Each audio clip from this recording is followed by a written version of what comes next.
հայկական կանեպը գերազանցում է ինձ հայտնի եւ հոլանդականը, եւ իսպանականը, եւ ֆրանսիականն ու ամերիկանը։ Մենք պատրաստում ենք կենսաբանական ակտիվնույթ եւ մենք մարդուն չենք գցում կախման մեջ, որ նա դառնա նարկոման կամ եւ այլ։ Ոչ։ Նա կարող ամիսը մի անգամ մի թեյ գտալ խմի, որ չհիվանդանա։ Դա չի նշանակում, որ կախման մեջ է։ Ինչ ծրագրեր ունեք մոտ ապագայում անելու, ինչը դեռ չեք,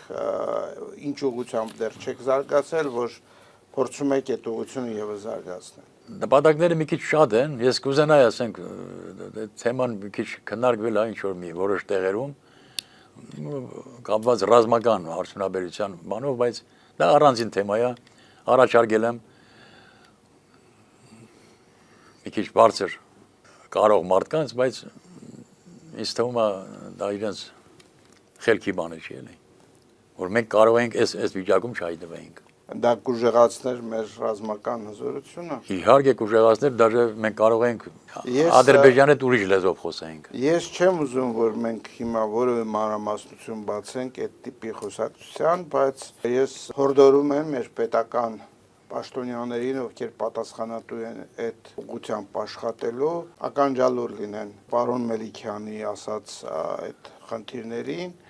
եւ ես որքան տեսնում եմ եւ սննդային հավելումների մեջ եւ խմիչքի արտադրության մեջ եւ այլն դուք բարձր ստանդարտներ եք պահպանում, որը հնարավորություն կտա այս սապրանքը արտահանել երկրից եւ վաճառել այլ երկրներում։ Չգիտեմ, ուրիշ բան ունեք ասելու։ Լրացուցիչ ասեմ, եթե որևիցե մի, ես չեմ ասում մեր տարածաշրջանում, ասում եմ